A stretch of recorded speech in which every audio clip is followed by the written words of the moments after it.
ပရိသတ်များအားလုံးပဲမင်္ဂလာပါခုနှစ်ရက်နေ့မနက်ပိုင်းရရှိထားတဲ့တနိုင်ငံလုံးတုံ့လုသွားစေတဲ့အရေးပေါ်သတင်းကိုတင်ဆက်ပေးသွားမှာဖြစ်ပါတယ်ဖေဖော်ဝါရီလ9ရက်နေ့ဒီမနက်ပိုင်းဟောင်းမှာပဲစစ်ကောင်စီထိန်းသိမ်းခံထားရတဲ့ဒေါအောင်ဆန်းစုကြည်ဆုံးသွားပြီဟုစစ်တပ်ကသတင်းတွေထုတ်ပြန်လာပါတယ်။သတင်းအမှန်လားအမှားလားအတိအကျမသိရသေးပေမယ့်စစ်တပ်ကယနေ့မနက်ပိုင်းလောက်ကဒေါအောင်ဆန်းစုကြည်ဆုံးပြီဆိုတဲ့သတင်းကိုထုတ်ပြန်ထားတာတွေ့ရပါတယ်။ဒေါအောင်ဆန်းစုကြည်အကိုဝမ်းခွဲတော်ဆက်သူပြည်ထောင်စုမြန်မာနိုင်ငံအမျိုးသားညွန့်ပေါင်းအစိုးရ NCGUB ဝန်ကြီးချုပ်ဟောင်းဒေါက်တာစိန်ဝင်းသည်အမေရိကန်နိုင်ငံတွင်ကွယ်လွန်သွားပြီဖြစ်ကြောင်းမိသားစုအတိုင်းမင်းထံမှသိရပါတယ်။ယနေ့ဖေဖော်ဝါရီလ6ရက်နေ့အမေရိကန်နိုင်ငံဒေသစံတော်ချိန်နနက်9နာရီတွင်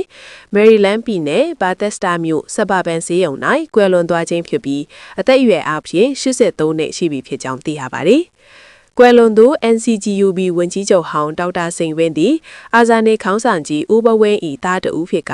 ဒေါအောင်ဆန်းစုကြည်နှင့်မောင်နှမဝမ်းကွဲတော်ဆက်သူဖြစ်ကြောင်းသိရပါတယ်။ကွယ်လွန်သူဒေါက်တာစိန်ဝင်းသည်1990ခုနှစ်ရွေးကောက်ပွဲတွင် NLD ပါတီဝင်အမတ်အဖြစ်ပေါက်ခေါင်းမြို့နယ်ဝေရောက်ရင်ပြိုင်အနိုင်ရရှိခဲ့သည့်အမတ်တဦးဖြစ်ကြောင်းသိရပါတယ်။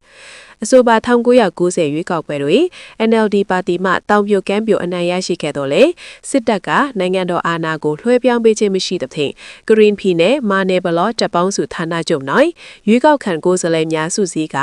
1990ခုနှစ်ဒီဇင်ဘာလ18ရက်နေ့တွင်ပြည်ထောင်စုမြန်မာနိုင်ငံအမျိုးသားညွန့်ပေါင်းအစိုးရ